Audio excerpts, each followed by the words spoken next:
boys are going to bring the heat today. As the leader of the Booner Pack, I lead from the front. All right, boys. Lock in. It's our core foundation, man. Grit. I'm fired up. I'm fired the f*** up, boys.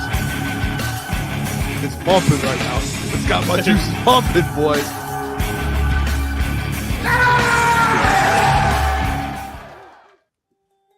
Good morning, everyone. Welcome to Crunch Time Sports, and welcome to the Monday morning show. All right, we are back. What a weekend. Playoff football. A lot of things transpired. Kelvin Shepard's the defensive coordinator. A lot of things happened. So I'm going to share my thoughts on it today.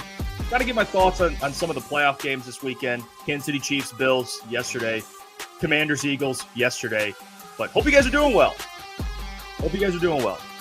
Like I said, I haven't really gotten a chance to share my thoughts on the Kelvin Shepard hire because last week I was hammering pretty much all week how I was not a huge fan of two rookie coordinators. So today we're going to get into that. But before we do, what'd you make of playoff football yesterday? I'm watching the Eagles and Commanders game, and I would like to know where you guys were at with this. But part of me was rooting for the Commanders just to be like, well, you know, the Lions got beat by a historical rookie quarterback in this run they had. Then there was a part of me where it was kind of nice watching the Commanders get absolutely destroyed. So I was kind of torn between both of those. I don't know where you guys are at with it. But watching that Eagles-Commanders game, 4 turnovers by the Commanders. 4 turnovers. It's hard to win when you turn the ball over. And when you have a defense that can force 4 turnovers, yeah. That's the difference right there. We have a Chiefs fan in here. Awesome. I mean, the Chiefs, man, I think that's the first time they scored 30 all season. I could be wrong on that. Not exactly sure, but the Chiefs pull it off. They find a way to do it, and they are back. Chiefs, Eagles, it's a rematch, and it's what I thought would happen, and it happened. I mean, the two best teams lost in the playoffs, in my opinion. I mean, the Kansas City Chiefs and the Philadelphia Eagles. And you saw Saquon Barkley ran all over the Commanders, and we knew that was going to happen. We saw what Jahmyr Gibbs was able to do. It was obvious that Saquon Barkley was going to run all over the Commanders. I didn't know they turned the ball over 4 times, but the Eagles looked really good. I mean, we have to say that objectively. They did. I know the Commanders. And Booner texted the group chat because we were going back and forth because our pick 'em every Friday. Obviously, me and Booner had different picks. He had the Commanders covering. I had the Eagles covering. And he had a good point. Like, the Commanders were pretty efficient on a lot of their drives. I mean, they went for it on 4th down a lot, and they converted. I think they were 4 of 6 on 4th down. But, I mean, the Eagles, man, they're a good team. I mean, they're a complete team. And I would have loved to see the Lions and Eagles at Ford Field. I think that would have been a great game. But man, like, the Eagles are, at least at this point, since the Lions are not healthy, the more complete team, man. They just are. Like, defensively, you saw what that defensive line was able to do. Like, they're a good team. I'm probably still going to lean Chiefs to win the Super Bowl because it's the Chiefs and it's Patrick Mahomes. But, I mean, can't really say much about the Eagles, man. I can't. I mean, Saquon Barkley might be just that guy to put them over the top. 15 carries for 118 yards and 3 touchdowns. And that stupid tush push. I think I'm getting sick of the tush push. I think it's getting a little ridiculous. Like, the Commanders attempted like 4 times to stop it, and they couldn't do it. And then finally, when they didn't jump off sides, the Eagles just easily got Jalen Hurts, 3 touchdowns, I think, on the day. So I think I'm getting sick of the tush push. I think the NFL should probably step in and do something. I think that play's getting old. I get people's response to it would be, well, stop it. You can't stop it. It's an impossible play to stop. Like, it's actually not even fair, especially with that offensive line and Jalen Hurts. Like, could other teams do it? Yeah, but it's still like, it's not fair. It's not fair at all. Like, when they get down to the 1-yard line, you're like, okay, they're scoring. There's no way. Even if you're in the best possible position, they're still going to find a way to score with it. It's the dumbest thing. It frustrates me as an NFL fan watching it, and I cannot be the only one that hates it. It's so stupid. It's so stupid. I mean, you have Frankie Louvu jumping over the entire offensive line, and he still can't do anything about it. So it's dumb. I hate it. But if you want my honest opinion, guys, like just being fully transparent, I think even if the Lions beat the Commanders, it would have been a tough game against the Eagles, man. Like you saw what Brian Robinson was able to do. He ran for 5 yards a carry on the Lions. Saquon Barkley would have ran for like 9 yards a carry on the Lions. It would have been tough. Yeah, especially the way the Lions offense played. Like if they're capable of crapping the bed like that, or Jared Goff specifically capable of crapping the bed like that, then it probably wouldn't have been the best thing in the world. But at least they would have been in the NFC Championship game and not the divisional round. So that's just my honest thoughts. Like the Eagles are right now more healthy, a better team, more complete team. And we're going to get Eagles Chiefs. So let me know who you think wins that one. I'm probably still going to lean Chiefs, but I think the Eagles, I think the margin is a little closer given Saquon's on that team, man. Saquon's special, but I got a feeling the Chiefs are going to make it hard for the Eagles to run the football. They have all year. No matter who they faced, they are taking running backs out of the game. And then James Cook last night played extremely well. He had 85 yards, had like a 30-yard run. So then I'm sitting there going, well, maybe that Chiefs defense is a little leaky in the run game. Maybe they can't stop Saquon Barkley. So it's going to be very interesting. Like I think with Saquon, the Eagles have a chance to win the Super Bowl, man. They do. I think they're going to hang in there. But I'm always going to go with Mahomes and Andy Reid. So I'm leaning Chiefs right now to win it, but you never know. Saquon's a special player, dude. He just is. And he's a difference maker. And I will say that. And I'm the guy that doesn't like paying running backs, but he is the exception. He is the exception. One of the Saquon, Christian McCaffrey, like those guys are just different animals. They just are. Like Saquon is one of the most special players I've ever seen in my lifetime. He is incredible. There's only a handful of running backs that in my 24 years of life that I've gotten to see. Special running backs, but he's definitely up there. And Gibbs is the other one, Ryan. Gibbs being one of those, he is special too. I'm not taking anything away from him. But like I said, when I kind of started the show here, there's multiple things to get into. Kelvin Shepard's the new defensive coordinator. The Bears officially hired Dennis Allen. I know it sucks. All right, Dennis Allen's on the Bears. And whether people want to believe it or not, Ben Johnson's assembling a very good staff. He just is. You got to be objective when you say that. I mean, Dennis Allen, the defensive coordinator, Antoine Randall, wide receiver coach, assistant head coach. They got a young OC, Sean Payton's kind of right-hand man the last 4 years. He's really young. He's 28 years old, but again, he's going to be Ben Johnson's like assistant. He's not going to actually be calling plays. So for him, it's more of a opportunity to kind of grow under Ben. I like what Ben's doing. He's established. He's gathering a pretty good staff here. So kudos to him for getting Dennis Allen. That's a huge get. It was someone I wanted for the Lions. I thought, man, Dennis Allen as a head coach absolutely stinks. But as a defensive coordinator, he's one of the best. Every time you check his defenses as a DC, man, it's always good. And you saw it this year with the Saints. When he was fired, the defense regressed. That's what happens when Dennis Allen is not there. He's an elite defensive mind. So I got a lot of love for him. So it sucks. Now he's in Chicago, but hey, it is what it is. Toughest division in football. Now you got great coaches. I think it's one of the best coach divisions. I mean, you have a couple divisions you're looking at. The AFC West with Jim Harbaugh, Sean Payton, Andy Reid. That's a really good one. Pete Carroll now with the Raiders. But this division is tough, man. Dan Campbell, Kevin O'Connell, Matt LaFleur, and Ben Johnson. And honestly, the assistants as well. Brian Flores, Dennis Allen. Great defensive coaches.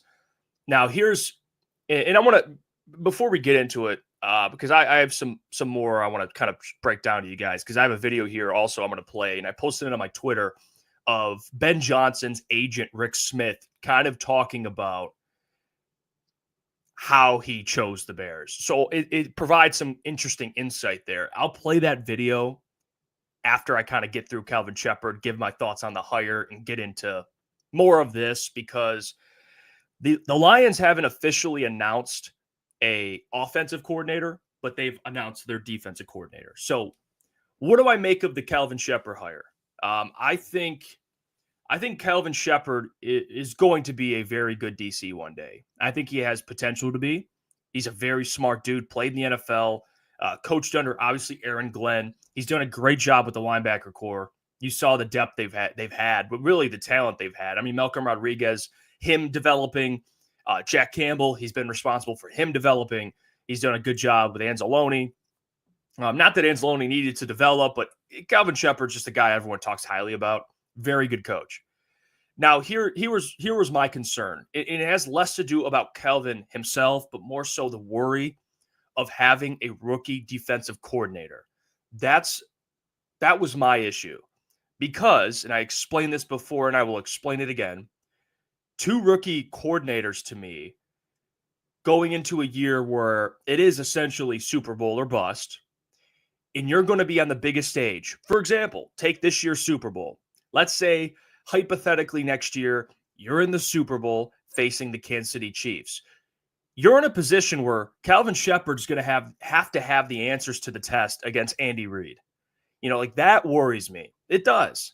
And it's, again, it's not me thinking Kelvin isn't capable at all, but it's his inexperience that does worry me.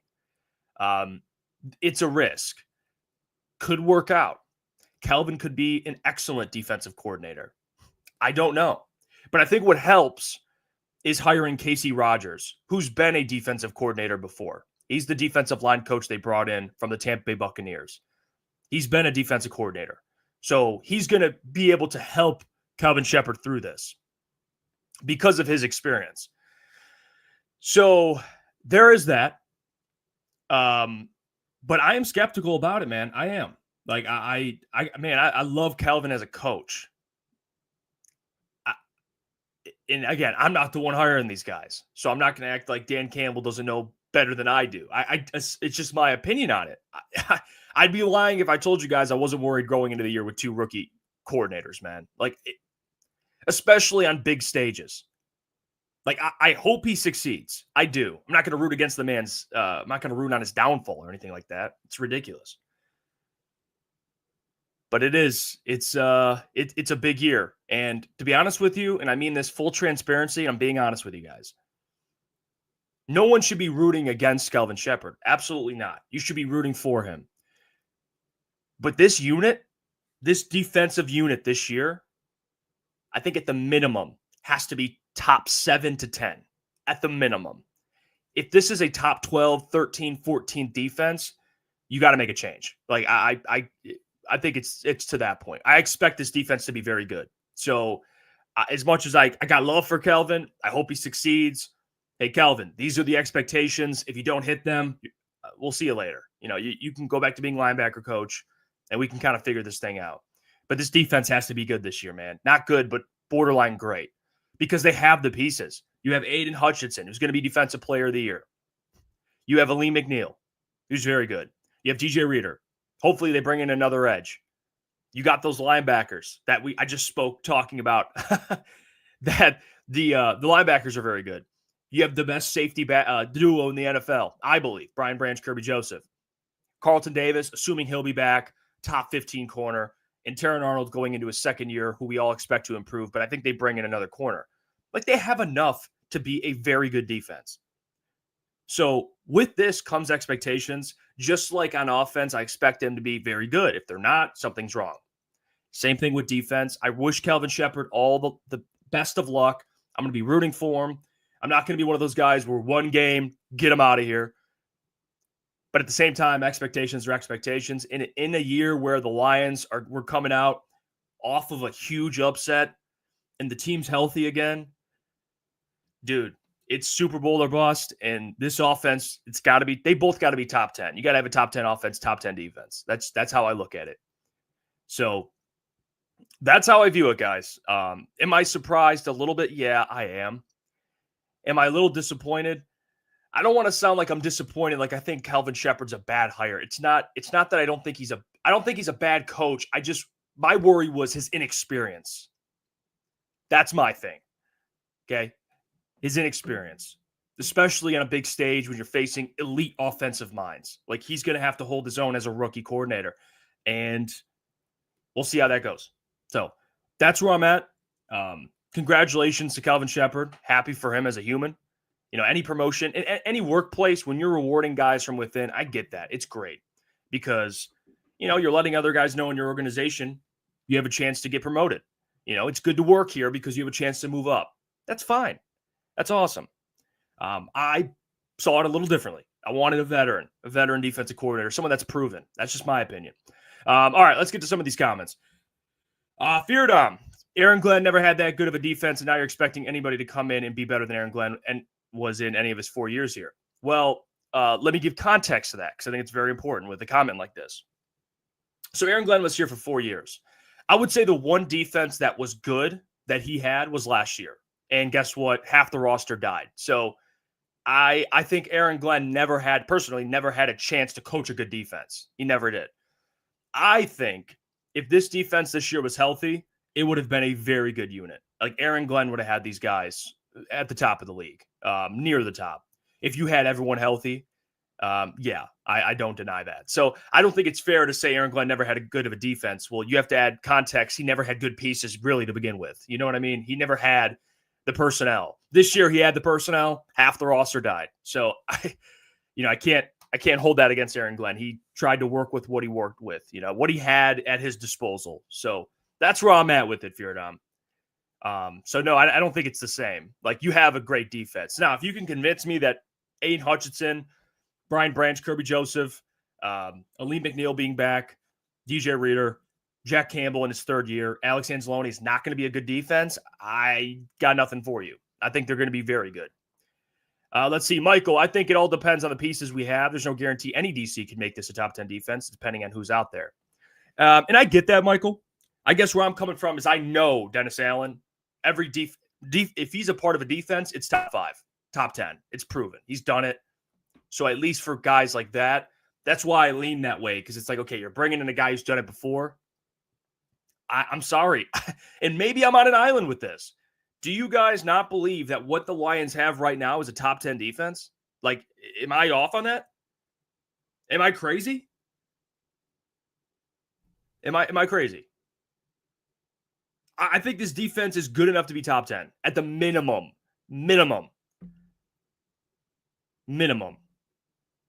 with the pieces they have. Am I crazy? I mean, a healthy defense, of course.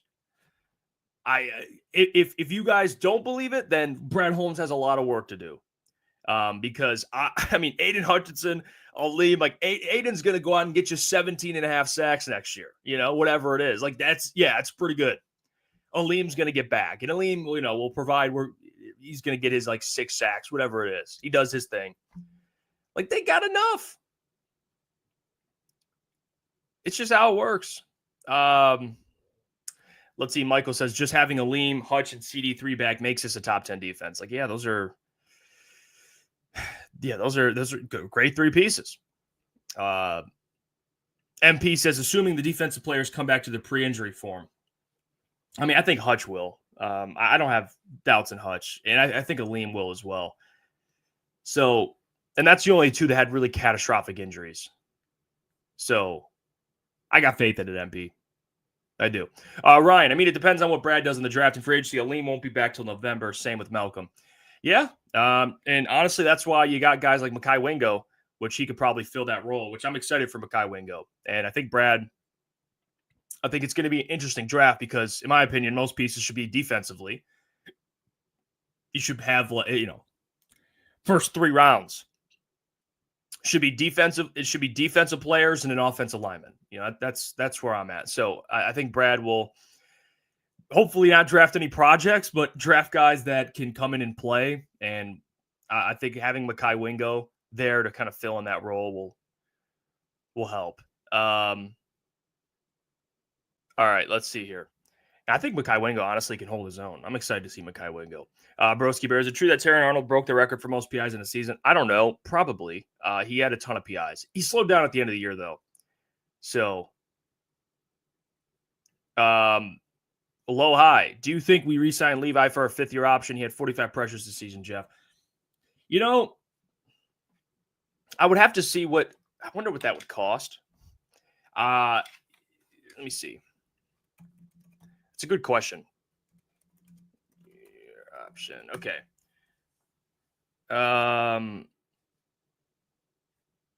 Oh no, he was a second. He was a second round pick. Yeah.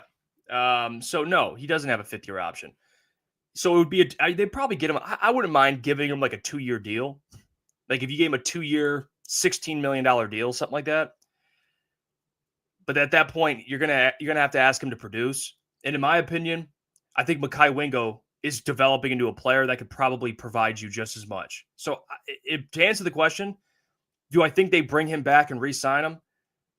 I'm going to be honest, guys. I don't think this defense really loses anything at all if they lose him, because you're going to fill that production with other players. And I think Mekhi Wingo. I love Mekhi Wingo. I'm sorry. I think Mekhi is going to be very good. I think he's in the short sample size we got to see Mekhi Wingo. I think he showed a lot of flash, and he's cheaper, and he's on his rookie contract, and you don't have to pay him $8 million, $7 million, whatever it is. Now, if you can get Levi for cheap, fine. But if he's asking for anything, $7-8 million, get him out of here. I don't care. I don't think Levi's a massive loss. So that's where I'm at. I don't mind bringing him back, but I also don't mind losing him. It's just kind of like, okay. Let's see here. Yeah, that was on me. I don't know why.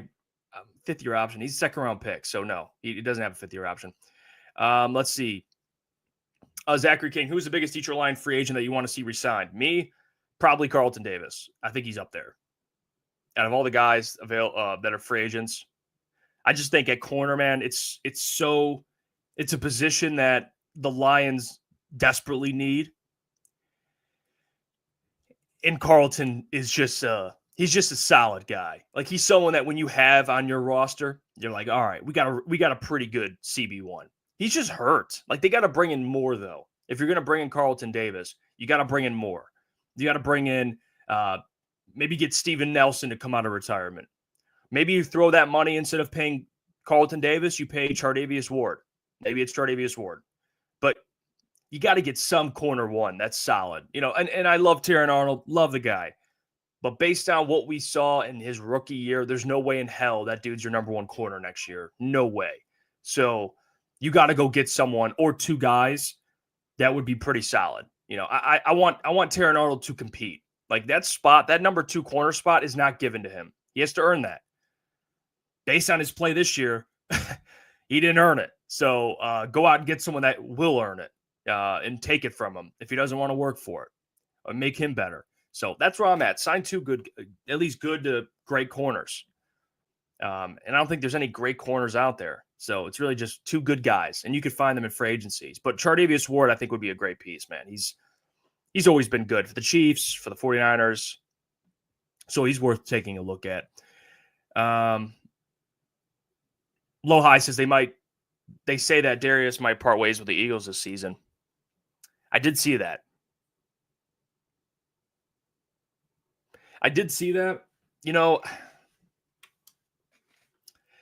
The Darius Slay stuff's interesting. And honestly, this is what I wanted to look at. Darius Slay. Because I feel like this is just talking out of my ass at this point, but it feels like he's always hurt too. Am I wrong on that?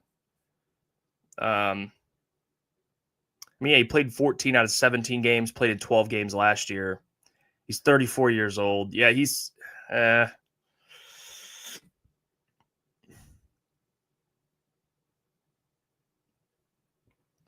I wouldn't mind. He's always dealing with something but he's also a guy that I love so much that like he's like I'm gonna think about it because I love Darius Slay, but if like I'm Brad Holmes and I don't really have any ties to Darius Slay, like I'm probably going, no, I'm good, I'm okay. I'm good. But love Darius Slay though, love the man. I still hate Matt Patricia and Bob Quinn for trading him, but he is 34 years old, turning 35. It's playing the hardest position besides quarterback. So I don't know about that one. I don't know about that one. I do have a clip here, by the way, of Rick Smith, Ben Johnson's agent, I want to play. And he kind of talked about it in an interview with a Chicago Bears podcast. I thought it was interesting. And Rick Smith, Ben Johnson's agent, told the story about if the Raiders were a legit option and the timing of accepting the Chicago Bears job. So it's kind of insight to what happened, why Ben took it, what happened leading up to him accepting the Bears job. And I thought it'd be interesting insight for you guys. So let's take a listen. And this is from Second City Gridiron. It's a Chicago Bears kind of podcast. So shout out to him. But let's hear from Rick Smith, his agent. Let's break that down. Okay? Yeah, please. Okay.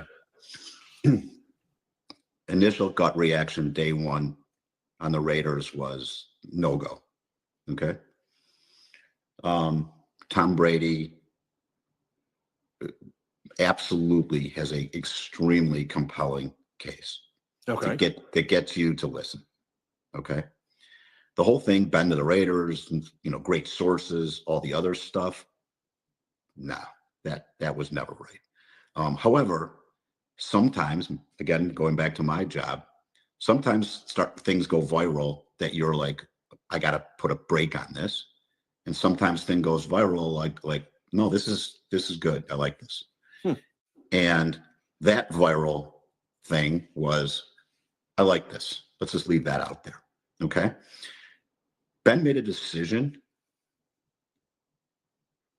Monday morning. Monday morning after the Lions lost? Mm-hmm. Okay. That was the first time we ever ranked the teams. The first time. We weren't ready to do that, and I wouldn't let him do that. Because the problem is, if you go in before I gather all my information, and those are numerous conversations with Jacksonville, with Chicago, with the Raiders, right? It takes a while to get all your questions answered. It's not one phone call. Sure. The goalpost is constantly moving in this thing, okay? Constantly. And it's several phone calls. And the Sunday night after the Lions were defeated by the Red Commanders was the first time that I was able to finally complete to make Ben a presentation and his wife, a presentation of all of the information, allow him to ask questions, allow him to be able to make an informed decision. He woke up Monday morning, called me at, I don't know what time it was in the morning, and said, call the Bears and see if you can get a deal done. Okay, you want my honest opinion on this? And I texted the fellas this in our group chat when I sent this video, because I watched the interview, and shout out to, it was a subscriber of ours that commented on a video and said, hey, fellas, check out this interview, Rick Smith, and shout out to him, because I would have never found the interview. And I watched it, and I'm going to be honest, I think Ben Johnson always wanted the Bears. I think he always wanted the Bears. I mean, he told a story about how every year his family, they come up for a Cubs game.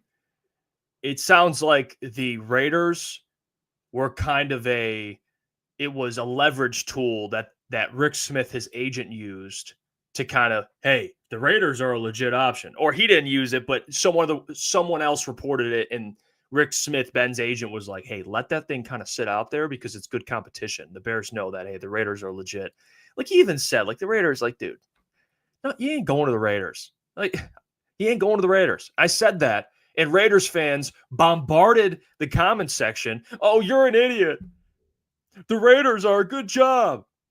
And I feel sympathy, because I think the Raiders are on the right track with Tom Brady. I don't want to say they'll just be in poverty. I'm not coming after the franchise like that. But right now, objectively, that is not a good job, personally. It's why you had to get Pete Carroll. Yeah, Pete Carroll's just going to hold it down for a couple years, and then you got to find a new head coach.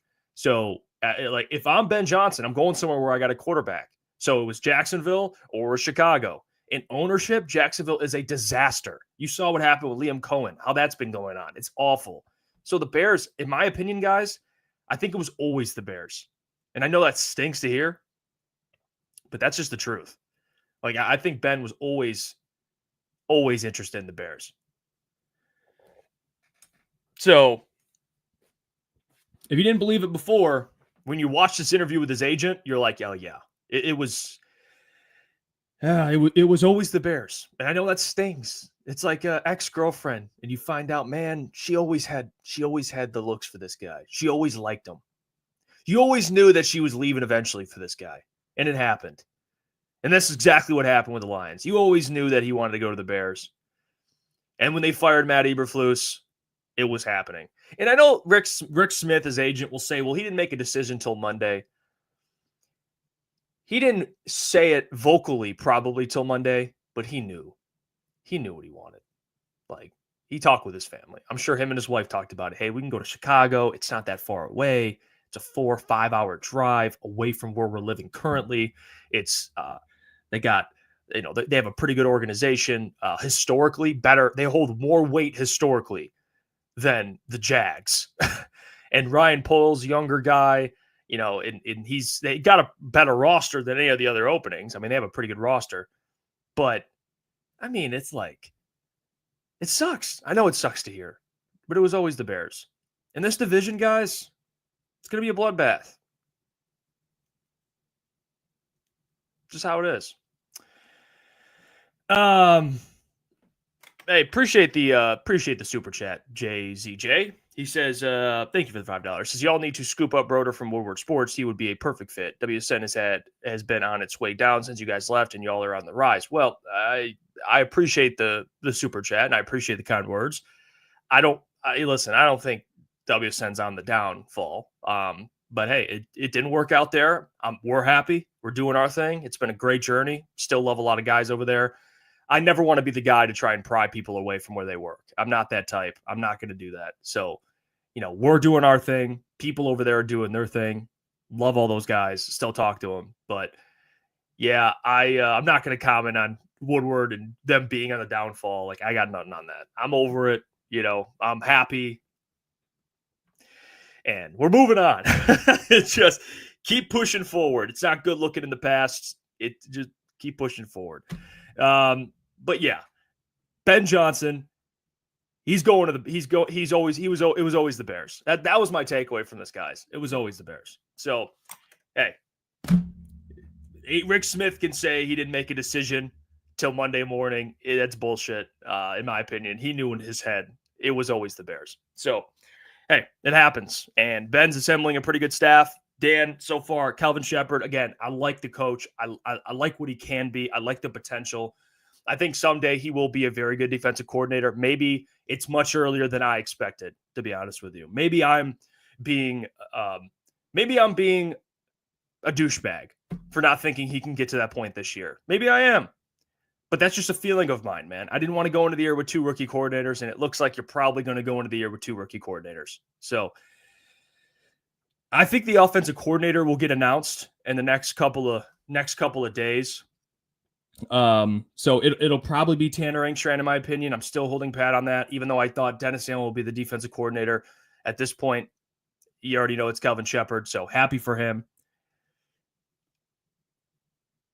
Man, it's just like, I don't know. I don't know. I don't know how I feel. I don't know. And this is one of those things where it's like we got to wait till training camp and wait till preseason and the regular season to see what's going on. Oh, John Morton. I did see that. Okay, so I'm glad you guys brought that up. So John Morton, by the way, let me give you some background on John Morton, because John Morton is another guy that has been a part of Sean Payton's staff. So let me explain John Morton. So John Morton he's Sean Payton's guy, just like the Bears got another one of Sean Payton's guys, his one of his top offensive assistants. The Lions interviewed John Morton, who's the passing game coordinator for the Broncos. And if you guys have been watching any Broncos football this year, Bo Nix has had a phenomenal rookie year. And with what the weapons they have, it's kind of absurd how actually efficient that Bo Nix and that passing game has been. So also John Morton, I will give you the background on this too. He's a Michigan native, born in Auburn Hills, graduated from Western Michigan, and John Morton was also in Detroit at one point. He already interviewed for the offensive coordinator job back in 2021. So there's familiarity there with Dan Campbell and John Morton. He's got a ton of coaching experience. He's been an offensive coordinator before. He's been a part of different organizations. He was with the New York Jets in 2017. I'm pretty sure that's the same year Casey Rogers was there. I don't quote me on that, but I think Casey Rogers was with the Jets. He was the DC. And the last 2 years, he's been the passing game coordinator for the Broncos. So I think, to be honest with you, it's an interesting hire or interesting interview. Like, I don't hate John Morton to be the OC. I actually don't mind this at all. And it would kind of, I guess, fit my narrative of not having 2 rookie coordinators, I guess. It would just be flipped on what I thought it would be, I guess. Rookie defensive coordinator, a seasoned offensive coordinator. So, hey, they're going to be doing their due diligence. This job isn't going to be handed to Tanner. So if you have John Morton there and he's the OC and Tanner's still a part of the staff, I think it's going to do wonders for Tanner as well. Tanner Engstrand can continue to learn. And then when the time comes, if, John Morton leaves for a head coaching gig, then, you have Tanner Engstrand waiting in the wings. And that's okay. Like I was saying about Kelvin Shepard, I think, if you're Tanner or Kelvin and you still needed a little more time to develop and you need more experience, I don't think that's a bad thing. If you're not ready, you're not ready. And if Tanner's not ready to be an OC, then John Morton obviously has had more experience doing that. So I don't hate the John Morton. If they were to hire him, I wouldn't hate it. I don't hate it at all. That's the experienced guy that people were talking about. I even heard, and I heard Easy mention this actually. Easy, I think, was one of the first I heard mention it, but he was like, well, what if Dan Campbell just calls plays this year? Because you have a rookie defensive coordinator and Tanner gets promoted. What if Dan just calls plays? I think this shows you guys John Morton being brought in or at least interviewed. He's not calling plays. He wants someone to call plays. And that's what Dan Campbell is, and that's fine. So if it is going to be Tanner Engstrand or John Morton or someone else, they're going to call plays. Like, Dan's not calling plays, I promise you. It's not happening. I don't think Dan wants to do that. Although he can and he's capable, his preference would be that CEO. Just, hey, have 2 guys that handle each side of the ball. He's bouncing around. He's in the offensive meetings. He's in the defensive meetings. I don't think he's going to be calling plays like that. But let's see, John Henry. John Henry says, guys, don't listen to established, well-regarded DCs. Look at Spags. I want a guy that's been there, done that as a head coach, but is an excellent, proven DC. I mean, John, I think that's completely fair. I think what you're saying is fair. I felt the same way. But, again, does that mean that Kelvin Shepard is going to be a bad coach? No, I don't want that to be my Monday morning takeaway. As well, Kelvin Shepard's the DC. The Lions are screwed. No. My expectation is the same expectation is as if anyone else was the DC, which is, hey, this defense has to be very good. If it's not, find someone else. That's just how it is. Same with John Morton. If John Morton's the OC, it's like, all right, John, let's see it. Top 10 minimum offense. Very efficient. You have all the pieces. And if it's not met, then John Morton's out of here. You got to start holding coaches to a standard. It's a Super Bowl window. It's Super Bowl or bust, and therefore expectations are here. And when you don't meet expectations, you get booted. So that's where I'm at with it. I love Booner's enthusiasm. I'm with you, Boone, on top 5. But I think to say top 5 to me is a little bit discrediting what Ben Johnson did, because that was literally what Ben was every year, top 5. So if you're expecting John Morton to get you right back to where Ben was, then it really means that Ben never was the guy we thought he was, which I don't believe that. I think Ben is an elite play caller, your top 5. I think this will be a I think maximum top 5, in my opinion. That's where I'm at. So I mean, will it be number 1, number 2, number 3, number 4? I don't know. I hope so. But I think top 5, if it is, I wouldn't be shocked, but it's not an expectation. I said top 5 minimum the last couple of years. That's what I said. That's what I meant. So we'll see. Can John Morton do that? Maybe. But I think it would be I don't want to put Ben Johnson expectations on John Morton or whoever, Tanner Ringstrand. I think that's, to me, that's setting Tanner up to fail. If you're like, all right, you got to be top 5, you got to be a top 5 offense this year. It's like, okay, can he do it? Maybe, but they just got to be very good. Like what they averaged last year, 30 points per game. Can you get me 26 points per game? Like, can you get me somewhere close? What's 26 points per game? Is that top 5? Whatever it is. So that's where I'm at. We'll have different expectations. That's fine. Booner, you can expect top 5. I just want them to be very good. That's literally all I expect out of this defensive coordinator, honestly, or offensive coordinator, excuse me. And same with the defensive coordinator. I just expect this defense to be very good. So that's where I'm at with it. So let's see. Michael, I know, Michael, you asked earlier about Hendon Hooker. By the way, I saw a trade proposal. I forgot who it was. But it was the Steelers trading for Hendon Hooker for like a 5th-round pick. I think Brad Holmes is going to have a decision very soon what you're doing with Hendon Hooker. Is he just going to stay here as a backup for his entire career? Because at that point, what value does he bring? You know, like at some point, if Hendon Hooker is just going to sit as a backup, just trade his ass. Trade his ass, man. Trade his ass to some team that'll give you a mid-round pick, 4th, 5th, whatever it is. You're not getting a 2nd for him or a 3rd. But trade his ass. Like, what value does he bring sitting on the bench? Nothing. So you use the 3rd-round pick on him. So at least recoup a 4th. Get something back. I mean, my gosh. If you can get a 3rd, great. But a 4th would be nice. Just get something close to what you drafted him for. It's ridiculous.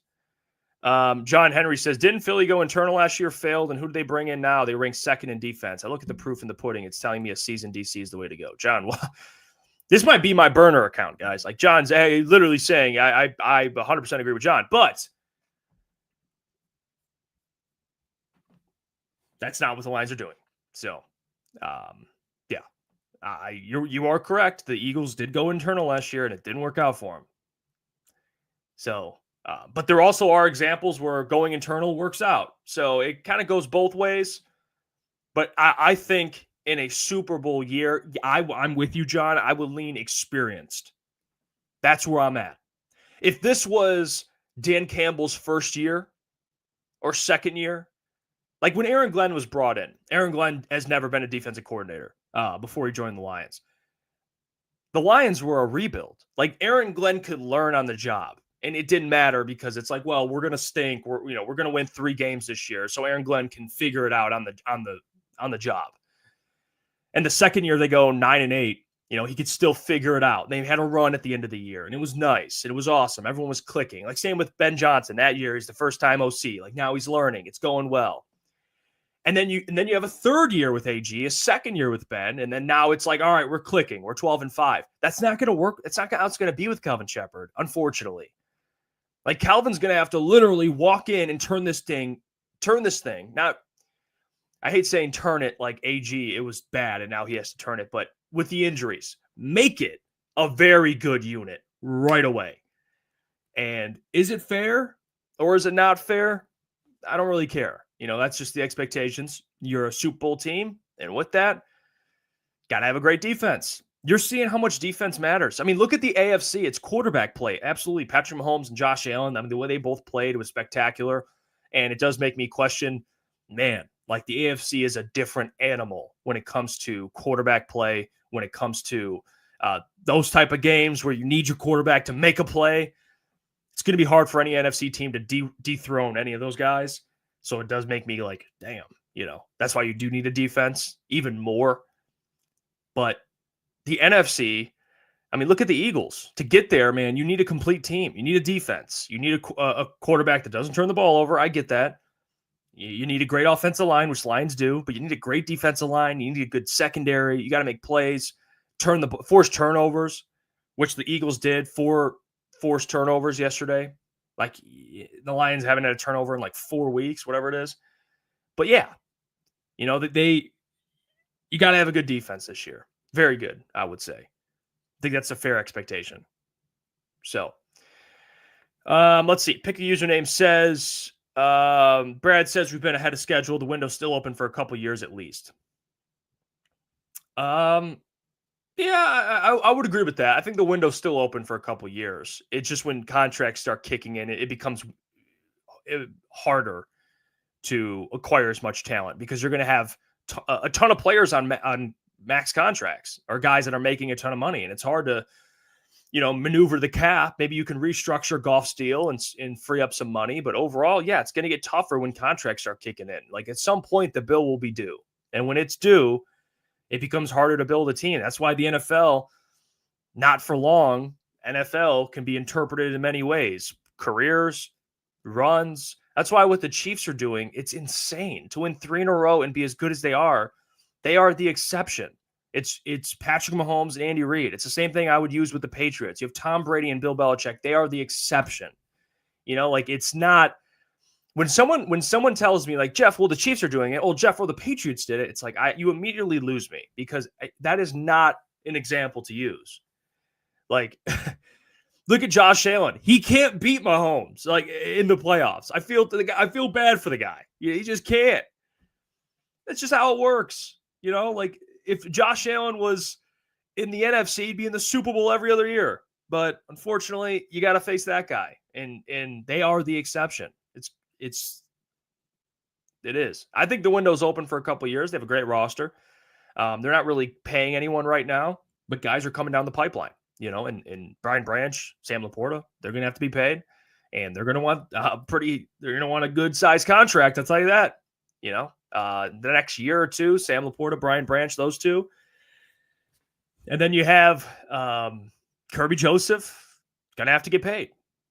And then Aleem's contract will kick in. Then Aiden's contract, when you pay him, will kick in. And then Goff's contracts hits and Amon-Ra and Panay's hits. And now you got, do you have to pay a corner this year? Well, you got to pay him money. Is it a longer-term deal? What does that look like? Oh, yeah, and other guys are coming down the pipeline too. So it gets a little more tricky. But you have a GM in Brad Holmes who's really good at drafting. I mean, anywhere in the rounds. I mean, he could draft Christian Mahogany in the 6th, Amon-Ra in the 4th, Kirby in the 3rd, Aleem in the 3rd, or he can draft guys like, Penei Sewell at a top 10. I mean, you're not going to have a top 10 pick, but you get the point, or Jack Campbell, middle of the first round. So he can, when you have a GM that's great at drafting, the Chiefs have one, Brett Veach, or Howie Roseman with the Eagles. You're always going to be acquiring talent through the draft. But the cap space is real, man. It's tough I know people want to say the cap's fake. No, it ain't. It's a real thing. Let's see here. Malik says Dan Quinn won his first year at Seattle's DC2.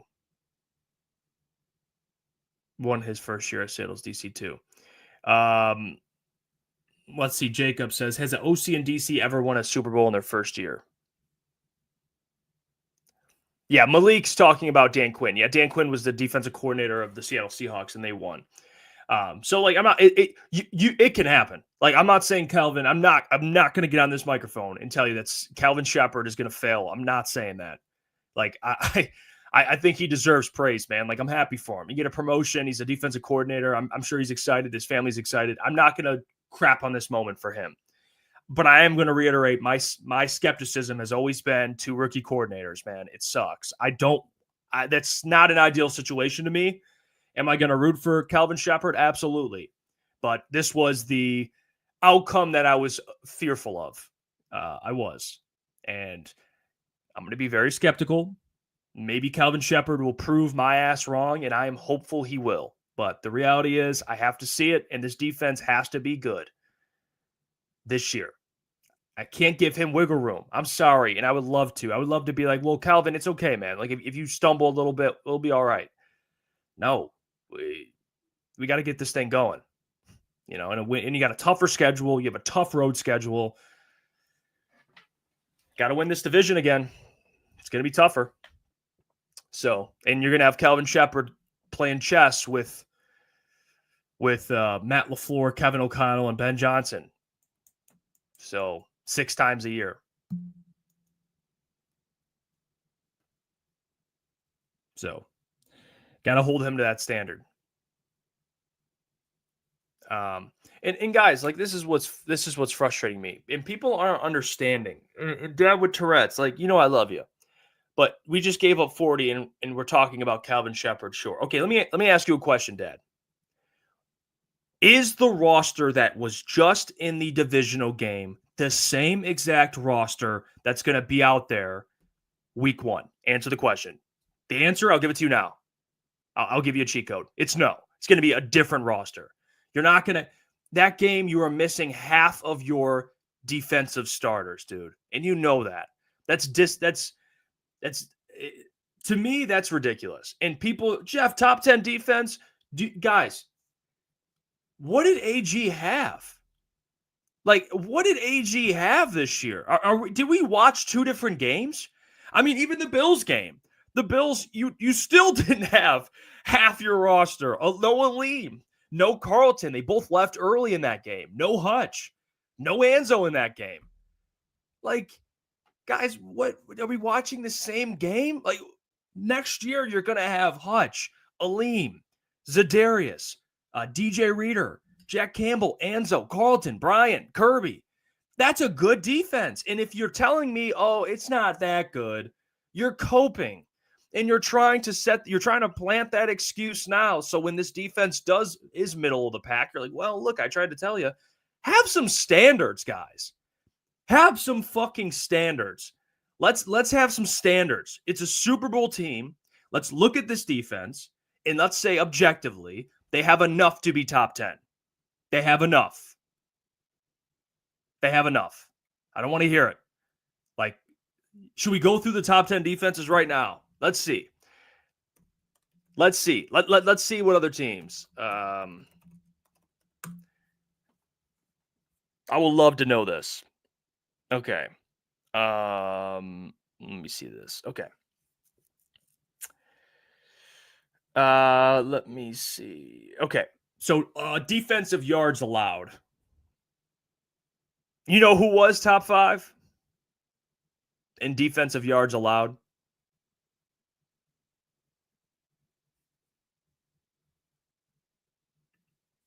You know who's top 5 in defensive yards allowed? The Packers.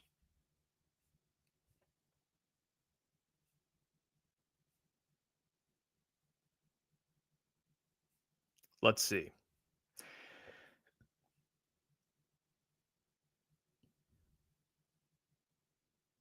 I mean, passing yards allowed. The Commanders were actually up there. So if the Commanders can do it, sure, the Lions should be able to get up there at least top 5. They're top 3. 49ers were 5. Run defense. Do we think the run defense will be just as good as it was last year? I would say yes.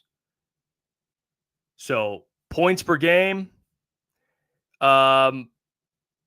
Vikings were 5, 19.5. Packers were 6th, 19.9. Lions were 7th. So they were top 7 in points per game allowed. So they will get better. I promise you. I know it'll be a tougher schedule, but they'll have more talent. And then you have the run defense, like I said, will be very good. I think the run defense will be top 5. I think they'll be top 5 in points per game allowed, scoring defense.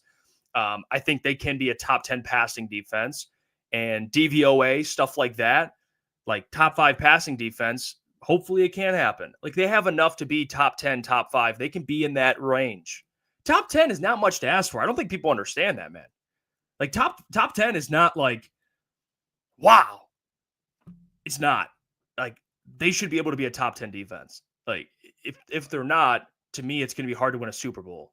And I'll just keep it very honest with you guys. You got to have a good defense to win it. And I think they should be and will be a top 10 defense. They will. Jesse, it's not awful, Jeff, but at the same time, besides Hutch, they have no pass rusher than him. McNeil probably won't be ready for week 1. Well, that's Brad Holmes' job. Go get a pass rusher, whether it's in the draft or in free agency, or Zadarius Smith comes back, and you got to hope that he provides some juice. And I think he'll be better with Aiden next to him, because that dude, everyone's expecting this man to be Aiden. He's not, he's 33 years old. So he's going to need someone else to take the double teams, and maybe Zadarius will be better. If not, go bring someone in from the outside, because They need some help there on the edge. I agree with that.